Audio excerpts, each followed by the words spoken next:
سامنے شام ماہ مقدس ماہ رمضان اپنی منزل کی طرف رواں ہے۔ ایک اشرا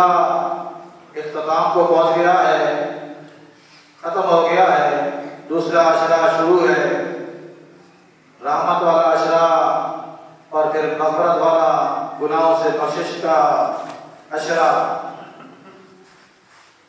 تو سامنے دیر شام اس میں وہ لوگ خوش نصیب تھے جنہوں نے ان 10 دنوں کے روزے رکھے، تراویح پڑھی، نماز پڑھی، اپنے رب کو راضی کیا، اپنے رب کی منتیں کرتے رہے اور اپنے رب کو راضی کرتے رہے، اپنے رسول کو راضی کرتے رہے، سنتیں ادا کرتے رہے۔ اور اگر دوسری طرف دیکھا جائے تو بد نصیب ہے وہ شخص جو صحت کے ہوتے ہوئے روزے نہ رکھ سکے، بلکہ اللہ کے پیارے رسول احمد مجتبی محمد مصطفیٰ صلی اللہ علیہ وآلہ وسلم نے بھی اسی طرح فرمایا ہے کہ وہ جو حدیث پاک میں نے آپ کو گوش گزار کی تھی کہ اللہ کے پیارے رسول نے فرمایا کہ میں پہلی سیڑھی پر میں نے قدم رکھا تو جبرائیل علیہ السلام نے دعا کی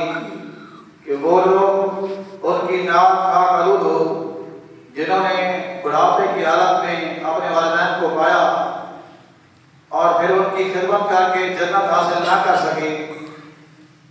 ان کی ناک خاک آلود ہو، ان کی ناک میں مٹی ہو۔ اور دوسرا فرمایا کہ جس کے سامنے آقا علیہ السلام کا نام نامی لیا جائے اور وہ آقا علیہ السلام پر درود پاک نہ پڑھے، اس کی ناک بھی خاک آلود ہو۔ اور تیسرا فرمایا کہ جسے رمضان جیسا ماہ مقدس ملے، یہ مہینہ ملے اور اس میں عبادت کر کے اپنے گناہوں کی معافی طلب کرتے ہوئے اگر یہ نہ کر سکے اور اپنی جنت نہ کما سکے تو فرمایا اس کی ناک بھی خاک آلود ہو۔ تو یہ اللہ کے پیارے رسول کا فرمان ہے کہ بد نصیب ہے وہ شخص، بد نصیب ہے وہ لوگ جو ماہ مقدس پاتے ہیں اور صحت کے ہوتے ہوئے، گھر میں رہتے ہوئے اور ساری نعمتیں اللہ تبارک و تعالیٰ دی ہیں، پھر بھی وہ روزے نہ رکھیں اور یہ جو بہاریں ہیں یہ اپنے اندر نہ سمیٹیں تو یقیناً وہ بد نصیب لوگ ہیں۔ خوش نصیب وہ ہیں جو ماہ مقدس کا احترام کرتے ہیں، ماہ مقدس کے روزے رکھتے ہیں، تراویح پڑھتے ہیں، سنتوں پہ عمل کرتے ہیں، وہ خوش نصیب لوگ ہوتے ہیں۔ سامنے ذیل شام اسی طرح اللہ کے پیارے رسول نے یہ بھی فرمایا کہ من صام رمضان ایمانا واحتسابا غفر له ما تقدم من ذنبه، کہ جس نے ماہ مقدس کے روزے رکھے ایمان کی حالت میں اور پھر ثواب کی نیت کرتے ہوئے ماہ مقدس کے روزے رکھے، فرمایا غفر له ما تقدم من ذنبه، تو اس کے پچھلے گناہوں کو اللہ تبارک و تعالیٰ معاف فرما دے گا۔ تو اللہ تبارک و تعالیٰ کے پیارے رسول کتنی بڑی خوشخبری سنا رہے ہیں کہ پچھلے گناہ صرف ماہ مقدس کے روزے رکھنے سے اللہ تبارک و تعالیٰ معاف فرما دیتا ہے، پھر روزوں کا اجر تو بہت زیادہ ہے۔ آج میں نے آیت کریمہ آپ کے سامنے پڑھی ہے، اس میں اللہ تبارک و تعالیٰ فرماتا ہے مثل الذین ينفقون اموالهم فی سبیل اللہ کمثل حبۃ، کہ وہ لوگ جو اپنے مالوں کو اللہ کی راہ میں خرچ کرتے ہیں ان کی مثال ایسے ہے جیسے ایک دانہ ہو، انبتت سبع سنابل فی کل سنبلۃ مئۃ حبۃ، جو اگاتا ہے 7 بالیاں اور ہر بال میں 100 دانے ہوتے ہیں، واللہ یضاعف لمن یشاء، اور اللہ تبارک و تعالیٰ جس کے لیے چاہتا ہے اس کو بڑھا دیتا ہے، واللہ واسع علیم، اور اللہ تبارک و تعالیٰ وسیع بخشش والا، جاننے والا ہے۔ اللہ تبارک و تعالیٰ نے ایک خوبصورت مثال بیان فرمائی ہے، فرمایا کہ جو بندہ مومن اپنا مال لوگوں میں خرچ کرتا ہے، غریبوں میں خرچ کرتا ہے، مساکین پر خرچ کرتا ہے، اس کی مثال ایسے ہے جیسے ہم ایک دانہ اگاتے ہیں، ایک دانہ بوتے ہیں اور اس ایک دانے سے ایک پورا پودا بن جاتا ہے اور اس پودے پر اللہ تبارک و تعالیٰ بالی لگا دیتا ہے، سٹے لگا دیتا ہے اور ہر سٹے پر اللہ تبارک و تعالیٰ 100 دانہ لگا دیتا ہے۔ فرمایا اللہ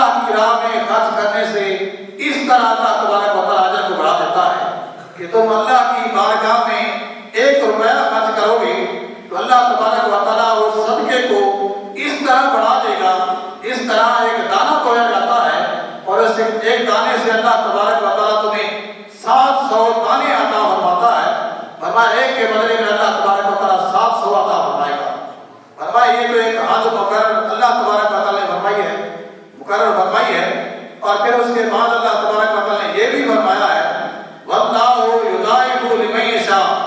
جس کے لیے اللہ تبارک و تعالیٰ چاہتا ہے اس کو دگنا کر دیتا ہے، اس کو بڑھا دیتا ہے۔ یعنی یوں سمجھا جائے کہ اللہ تبارک و تعالیٰ کی راہ میں جو بندہ مومن 1 روپیہ خرچ کرتا ہے، اللہ تبارک و تعالیٰ اس کے بدلے میں 700 نیکیاں عطا فرماتا ہے۔ اور اللہ تبارک و تعالیٰ چاہے جس کے لیے تو اس کے لیے 1400 نیکیاں عطا فرماتا ہے۔ اور جس کا جتنا خلوص بڑھتا جائے گا اللہ تبارک و تعالیٰ کی طرف سے اتنا ہی اجر بڑھتا جائے گا۔ یعنی ایک کے بدلے میں اللہ تبارک و تعالیٰ چاہے تو 2100 نیکیاں بھی عطا فرما سکتا ہے اور عطا فرما دیتا ہے۔ واللہ واسع علیم، اللہ تبارک و تعالیٰ وسیع بخشش والا ہے، وسیع علم والا ہے، جاننے والا ہے۔ اللہ تبارک و تعالیٰ کو معلوم ہے، اللہ تبارک و تعالیٰ کے پاس خزانے بھی بڑے ہیں۔ فرمایا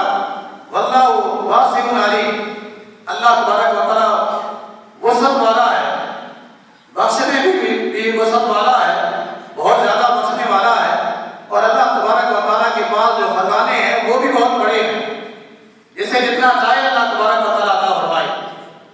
اور فرمایا علیم، اللہ تبارک و تعالیٰ بہت زیادہ جاننے والا ہے۔ اللہ تبارک و تعالیٰ جانتا ہے کہ یہ بندہ مومن، اس کے پاس جیب میں 10 روپے تھے اور 10 میں سے اس نے 5 غریبوں میں دے دیے ہیں، تو اللہ تبارک و تعالیٰ اس بات کو بھی جانتا ہے کہ اس نے کتنی خلوص نیت سے بندے کی مدد کی ہے، غریب کی مدد کی ہے۔ اور اللہ تبارک و تعالیٰ دل کے حالات کو جاننے والا ہے کہ کس نے ریاکاری کے طور پر لاکھوں روپے دیے ہیں۔ فرمایا ایک بندے کے پاس اگر 1,00,000 روپے ہے اور 1,00,000 میں سے اگر وہ زکات دیتا ہے یا صدقہ دیتا ہے، صدقہ فطر دیتا ہے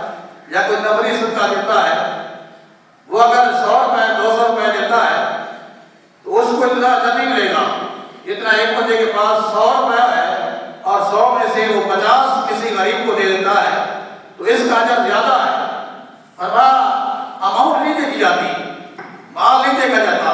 ایک تو اللہ تبارک و تعالیٰ خلوص کو دیکھتا ہے، دل کی نیت کو دیکھتا ہے۔ اور اگر دوسری طرف دیکھا جائے تو اس غریب کے پاس تھے 100 روپے، وہ 100 روپے کا مالک تھا اور 100 میں سے اس نے 50 اللہ کی بارگاہ میں پیش کر دیے، اور دوسرے کے پاس 1,00,000 روپے تھے اور 1,00,000 میں سے اس نے 1000واں حصہ جو ہے وہ 1000 یا 200 روپے یا 300 روپے اللہ کی بارگاہ میں پیش کیے ہیں۔ تو ایک بندے نے 1000واں حصہ پیش کیا ہے، ایک ہے جس نے آدھا مال اللہ کی بارگاہ میں پیش کر دیا ہے، تو اجر اس کا زیادہ ہے جس نے آدھا مال پیش کر دیا ہے، آدھا خزانہ اللہ کی بارگاہ میں پیش کر دیا ہے۔ اللہ تبارک و تعالیٰ فرماتا ہے واللہ یضاعف لمن یشاء، اللہ تبارک و تعالیٰ جس کے لیے چاہے اس کو اجر کو بڑھا دیتا ہے، دگنا کر دیتا ہے۔ واللہ واسع علیم، اور اللہ تبارک و تعالیٰ وسیع بخشش والا اور جاننے والا ہے۔ سامعین انتظام، یہ بھائی مقدس گزر رہا ہے اپنی آب و تاب کے ساتھ۔ خوش قسمت ہے وہ لوگ جو اس کی رحمتوں کو اپنے اندر سمیٹ رہے ہیں، روز رکھنے کے ساتھ، تراویح پڑھنے کے ساتھ، 5 وقت کی نماز جماعت کے ساتھ ادا کرنے کے ساتھ۔ اور وہ خوش نصیب لوگ ہیں جو اپنے مال کی زکوٰۃ نکال رہے ہیں، صدقہ فطر دے رہے ہیں، صدقات دے رہے ہیں، وہ بھی خوش نصیب لوگ ہیں۔ جس طرح نماز بندے پر فرض ہے، اسی طرح اللہ تبارک و تعالیٰ نے زکوٰۃ بھی بندے پر فرض فرمائی ہے۔ بندہ مومن پر زکوٰۃ بھی اسی طرح فرض ہے جس طرح نماز فرض ہے۔ اگر وہ مال والا ہے تو اس پر زکوٰۃ بھی فرض ہے، اور زکوٰۃ کے لیے سال کا گزرنا شرط ہے کہ وہ صاحب نصاب ہو، عاقل ہو، بالغ ہو، مسلمان ہو، آزاد ہو۔ یہ ساری صفات اگر اس میں پائی جاتی ہوں اور ان کے ساتھ ساتھ وہ صاحب نصاب ہو، مالک نصاب ہو، یعنی مالک نصاب وہ ہے جس کے پاس 7.5 تولے سونا ہو یا 52.5 تولے چاندی ہو، یا اتنی مالیت اس کے پاس کسی قسم میں موجود ہو، کرنسی کی صورت میں موجود ہو، اکاؤنٹ میں بینک میں موجود ہو، یا پرائز بانڈ کی صورت میں موجود ہو، یا کوئی مکان اس کے پاس ایسا ہے جو اس نے خریدا ہے، جو بزنس کے لیے خریدا ہے، تجارت کے لیے خریدا ہے، اور اس کی قیمت یہ 52.5 تولے چاندی کے برابر بن جاتی ہے، تو یہ اب صاحب نصاب ہو گیا ہے۔ اب اس پر زکوٰۃ فرض ہے۔ مال میں سے 40واں حصہ جو ہے وہ اللہ کی بارگاہ میں پیش کرنا ہے، غریبوں میں، مسکینوں میں، مسافر جو یتیم مسکین ہیں ان میں خرچ کرنا ہے۔ تو اللہ تبارک و تعالیٰ نے فرمایا کہ جو بندہ اپنے مال کو خرچ کرتا ہے تو میں اس کے مال کو اس طرح بڑھا دیتا ہوں جس طرح ایک دانے کے بدلے میں 700 میں عطا کرتا ہوں۔ اور اللہ کے پیارے رسول نے بھی فرمایا ہے، احمد مجتبیٰ محمد مصطفیٰ صلی اللہ علیہ وسلم نے فرمایا کہ جو بندہ مومن ایک بندہ ہے کہ وہ کھجور کا ایک دانہ اللہ کی بارگاہ میں پیش کرتا ہے، صدقہ دیتا ہے، تو اللہ تبارک و تعالیٰ اس کو اس طرح بڑھا دیتا ہے اس طرح ایک چھوٹا بچڑا ہوتا ہے، گائے کا بچہ ہوتا ہے، اور پھر وہ ایسا ایسا بڑا ہو جاتا ہے، بیل بن جاتا ہے۔ تو اللہ کی بارگاہ میں جو بندہ مومن تھوڑا سا صدقہ پیش کرتا ہے، کھجور کا ایک دانہ پیش کرتا ہے، تو قیامت والے دن اللہ تبارک و تعالیٰ اسے پہاڑ کے برابر کر دے گا۔ اور جب بندہ مومن دیکھے گا تو عرض کرے گا، یا اللہ تعالیٰ اتنا تو میرے پاس مال تھا ہی نہیں، یہ تو میں نے خرچ کیا ہی نہیں ہے تیری بارگاہ میں، تو یہ اجر کہاں سے آ گیا ہے؟ تو اللہ تبارک و تعالیٰ فرمائے گا کہ تو نے کھجور کا ایک دانہ دیا تھا غریب کو، مسکین کو، میں اس صدقے کو بڑھاتا رہا، آج وہ اتنا ہو گیا کہ پہاڑ کے برابر ہو گیا ہے۔ تو اللہ کی بارگاہ میں جو چیز پیش کی جاتی ہے وہ رکتی نہیں ہے بلکہ بڑھتی رہتی ہے۔ اور اسی طرح اللہ تبارک و تعالیٰ نے بھی فرمایا کہ جو بندہ مومن صدقہ دیتا ہے اللہ تبارک و تعالیٰ اس کو بڑھاتا رہتا ہے، اس کے اجر کو بڑھاتا رہتا ہے، اور اللہ تبارک و تعالیٰ چاہے تو اسے دگنا عطا فرما دے، اس سے زیادہ بھی عطا فرما دے۔ اللہ کے پیارے رسول کی ایک اور حدیث بات بھی ہے، اللہ کے پیارے رسول احمد مجتبیٰ محمد مصطفیٰ صلی اللہ علیہ وآلہ وسلم نے فرمایا کہ میں 3 باتوں پر اللہ کی قسم اٹھا کر کہتا ہوں کہ اللہ تبارک و تعالیٰ وہ ضرور پوری فرماتا ہے۔ فرمایا جو بندہ مومن مالدار ہے، صاحب نصاب ہے، صدقہ دیتا ہے، زکوٰۃ دیتا ہے، صدقہ فطر ادا کرتا ہے، اللہ تبارک و تعالیٰ قسم خدا کی، اللہ کے پیارے رسول فرمائے کہ مجھے قسم خدا کی کہ اللہ تبارک و تعالیٰ اس کے مال کو کم نہیں کرتا۔ کتنی بڑی بات ہے کہ اللہ کے پیارے رسول فرما رہے ہیں۔ اگر اللہ کے پیارے رسول ویسے بھی فرما دیتے تو ہم آمین کہتے، ہم دل سے اسے قبول کرتے، لیکن اللہ کے پیارے رسول نے فرمایا کہ مجھے قسم خدا کی ہے کہ جو بندہ مومن مالدار ہے اور اپنے مال میں سے زکوٰۃ ادا کرتا ہے، صدقہ فطر ادا کرتا ہے، نفلی صدقہ ادا کرتا ہے، تو اللہ تبارک و تعالیٰ اس کے مال کو کم نہیں فرماتا۔ دوسری بات فرمائی کہ جو بندہ ظلم پر صبر کرتا ہے، کچھ کر نہیں سکتا، اس پر ظلم ہو رہا ہے، آگے کچھ نہیں کر سکتا، تو فرمایا اگر اس پر صبر کر جاتا ہے تو اللہ تبارک و تعالیٰ اس کی عزت میں اضافہ فرما دیتا ہے۔ اور تیسری بات فرمائی کہ جو بندہ مومن سوال کا دروازہ کھولتا ہے، آج ہمارے ملک میں ہر جگہ پہ مانگنے والے زیادہ ہو گئے ہیں، چاہے کوئی حقدار ہے، حقدار نہیں ہے، اس نے ہاتھ پھیلانا شروع کر دیا ہے۔ اور مانگنے والے صرف یہ نہیں ہوتے جن کو ہم بھکاری کہتے ہیں، جو ہمارے دروازوں پہ آ جاتے ہیں، جو مال مانگتے ہیں، جو زکوٰۃ مانگتے ہیں، صرف وہ بھکاری نہیں ہوتے، کچھ ہمارے محلے میں رہنے والے بھی بھکاری بنے ہوتے ہیں کہ مال کے ہونے کے باوجود ہاتھ پھیلائے رکھتے ہیں کہ پڑوسی سے یہ چیز لے آؤ، پڑوسی سے یہ چیز لے آؤ، اور اپنے پیسے جیب میں رکھے ہوتے ہیں، اس پر سانپ بٹھایا ہوتا ہے اور مالے سے مانگنے کی ان کی عادت ہوتی ہے۔ یہ بھی بھکاریوں میں شامل ہو جاتے ہیں، یہ بھی مانگنے والوں میں شامل ہو جاتے ہیں۔ فرمایا جب تک تیری ضرورت پوری ہو رہی ہے، ضرورت یہ ہے کہ جس کے بغیر تو جی نہ سکے، جس کے بغیر تو معاشرے میں رہ نہ سکے، ایک سوٹ تیرے پاس ہے، 2 سوٹ تیرے پاس ہے، یہ تیری ضرورت پوری ہو جاتی ہے۔ اب عید کے لیے نیا سوٹ لے آنا اور اس کے لیے ہاتھ پھیلانا، یہ بھکاریوں میں بندہ شامل ہو جاتا ہے۔ اور شام کے لیے افطاری کے لیے تیرے پاس سیب اور بالٹے نہیں ہیں اور اس کے لیے تو مانگ کر افطاری کرتا ہے، تو یہ بھی بھکاریوں میں شامل ہو جاتا ہے۔ اللہ کے پیارے رسول نے فرمایا کہ اللہ کے پیارے صلی اللہ علیہ وسلم کے پاس اگر تارک کھجور ہوتی تھی تو تارک کھجور سے آپ روزہ افطار کر لیا کرتے تھے. اگر تارک کھجور نہیں ہوتی تھی تو خشک کھجور جسے ہم چھوارے کہتے ہیں ان کے ساتھ اللہ کے پیارے رسول روزہ افطار کر لیتے تھے. اور فرمایا اگر کسی کے پاس کھجور بھی نہ ہو تو پانی کے گھونٹ کے ساتھ روزہ افطار کر دے. اور اللہ کے پیارے رسول نے یہ بھی فرمایا ہے کہ جس نے روزہ دار کو روزہ افطار کرایا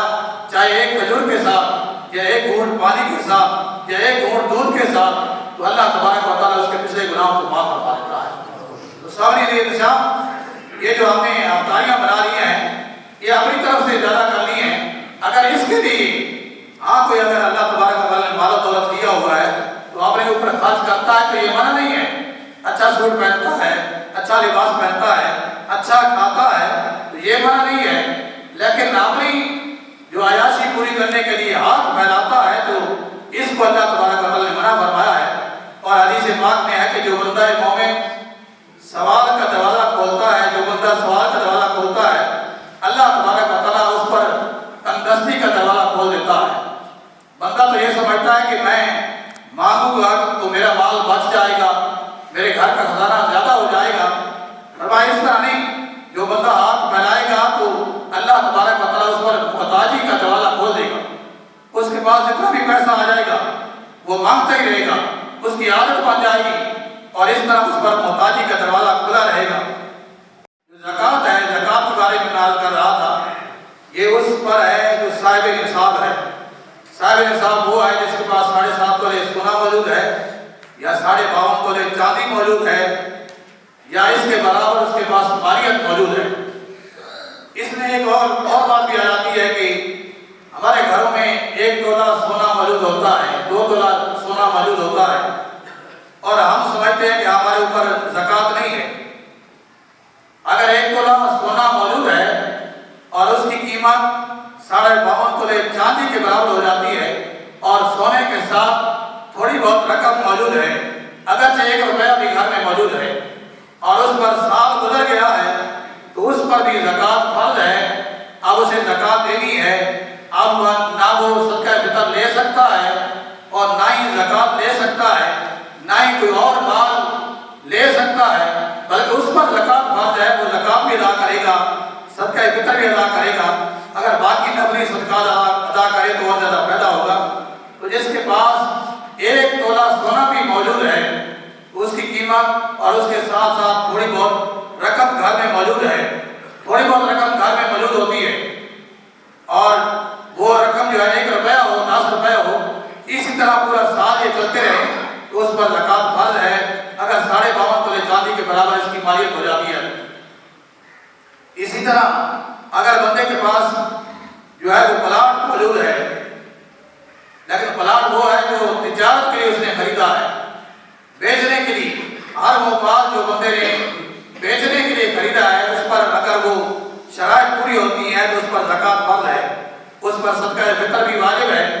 اور اسی طرح باقی جو نفلی صدقات ہیں وہ بھی اس میں سے ادا کرے. ایک پلاٹ اس نے لیا ہے اس لیے لیا ہے کہ یہ بیچ دے گا پھر اور پلاٹ لے لے گا, اس طرح اس میں سے نفع کماتا رہے گا. تو وہ جو اس کا پلاٹ پڑا ہے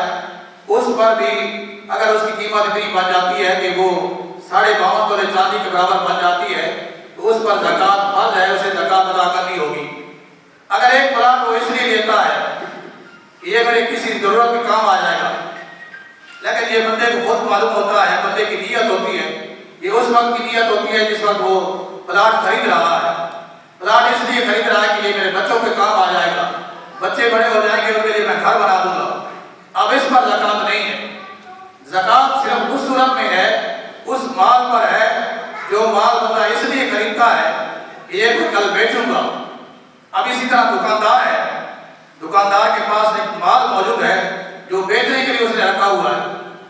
تو اب وہ سال کے بعد اس کا حساب لگا لے کہ میرے پاس کتنا مال موجود ہے, جتنا مال اس کے پاس موجود ہوگا اس کا 40واں حصہ اسے زکوٰۃ ادا کرنا ہوگی. اگر اس پر شرائط پوری ہوتی ہیں یعنی 52.5 تولے چاندی کے برابر اس کے پاس مالیت آ جاتی ہے اور یہ مالیت بھی جو اس کے ضروریات زندگی ہیں ان کو نکال کر,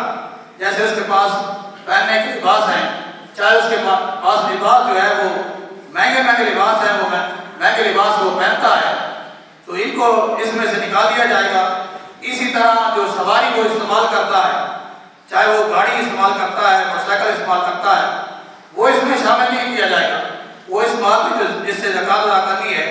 وہ اس میں شامل نہیں کیا جائے گا۔ اسی طرح گھر کی جو ضروریات کی زندگی کی چیزیں ہیں، جیسے برتن، زیادہ برتن ہوتے ہیں، بستر ہوتے ہیں، چارپائیاں ہوتی ہیں، بیڈ ہوتے ہیں، صوفے ہوتے ہیں، یہ اس مال میں زکوٰۃ والے مال میں شامل نہیں کیا جائے گا، بلکہ ان کے علاوہ اگر بندہ مومن کے پاس 52.5 تولے چاندی کے برابر مالیت ہے تو اس پر زکوٰۃ فرض ہوگی اور اس پر صدقہ فطر بھی ہے۔ اگر اتنی مالیت نہیں ہے تو اس پر زکوٰۃ فرض نہیں ہے۔ اور ایک مکان بندے کے پاس موجود ہے اور مکان وہ کرائے کے لیے دیتا رہتا ہے، اس نے اپنا مکان ہے، ساتھ اس کے مکان اس کا اس لیے ہے کہ وہ کرائے پر دیتا ہے۔ اب جو کرایہ آئے گا اسے زکوٰۃ والے مال میں شامل کیا جائے گا، لیکن مکان کی مالیت جتنی بھی ہو وہ اس پر زکوٰۃ نہیں ہے، اس لیے کہ وہ مکان اس لیے اس نے خریدا ہے، اس میں کرائے والے لوگ بٹھائے گا، اس سے اپنی خرچ چلائے گا، تو اس پر زکوٰۃ نہیں ہے۔ صرف اس صورت میں پلاٹ یا مکان پر زکوٰۃ ہے یا اس مال پر زکوٰۃ ہے جو بندے نے اس لیے خریدا ہے کہ وہ اسے آگے بیچے گا، تو اس پر زکوٰۃ ہے، ورنہ اس کے علاوہ زکوٰۃ نہیں ہے۔ اسی طرح میں مثال دے رہا تھا دکاندار کی۔ اب دکاندار کے پاس جو مال بیچنے کے لیے موجود ہے اس پر زکوٰۃ اگر باقی شرائط پوری ہیں، باقی شرائط یہ ہیں کہ سال گزر جائے، 52.5 تولے چاندی کے برابر اس کی مالیت ہو، اور ایک شرط مسلمان مومن ہے، عاقل ہے، بالغ ہے، یہ شرطیں ہیں، اور سال گزرنا شرط ہے، اور اسی طرح مال نامی ہو یعنی بڑھنے والا مال ہو، یہ ساری شرطیں اگر یہ شرطیں پوری ہو جاتی ہیں تو دکاندار اس مال کی زکوٰۃ ادا کرے گا جو اس نے بیچنے کے لیے رکھا ہوا ہے۔ اب دکاندار کے پاس ایک موٹر سائیکل مکینک ہے، ایک گاڑی مکینک ہے، اس کے پاس جو اوزار ہیں، اوزاروں کی قیمت نہیں لگائی جائے، ان پر زکوٰۃ نہیں ہے۔ ایک عالم ہے، اس کے پاس پڑھنے کے لیے کتابیں ہیں، ان کی قیمت نہیں لگائی جائے گی۔ جو چیزیں بیچنے کے لیے دکاندار نے رکھی ہوئی ہیں اس پر زکوٰۃ ہوگی۔ اب دکاندار کے پاس فرنیچر موجود ہوتا ہے جس میں وہ اپنی ٹافی گولیاں رکھتا ہے، جس میں وہ چینی رکھتا ہے، جس میں باقی وہ سامان رکھتا ہے، تو جو فرنیچر ہے، جو الماریاں ہیں، ان کو زکوٰۃ کے مال میں شامل نہیں کیا جائے گا۔ میں جو عرض کر رہا ہوں وہ یہ ہے کہ جو مال بندے نے دکان میں بیچنے کے لیے رکھا ہوا ہے اسے زکوٰۃ کے مال میں شامل کیا جائے گا، اس کا حساب لگایا جائے گا اور اس کے 40ویں حصے پر زکوٰۃ ادا کی جائے گی۔ اسی طرح ایک فیکٹری کا مالک ہے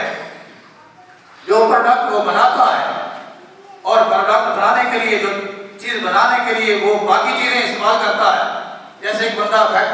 گتے کی فیکٹری کا مالک ہے اور وہ گتا بناتا ہے۔ اب گتا بنانے کے لیے اسے بھوسے کی ضرورت ہوتی ہے یا چارے کی ضرورت ہوتی ہے یا جو کیمیکل کی ضرورت ہوتی ہے،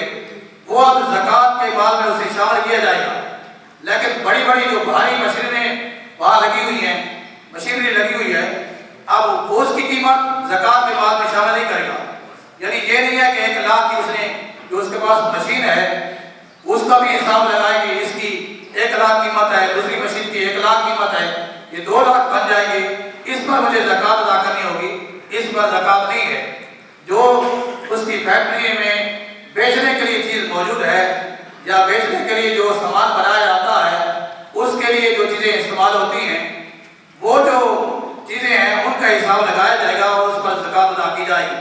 اور جو بندہ مومن زکوٰۃ ادا کرتا ہے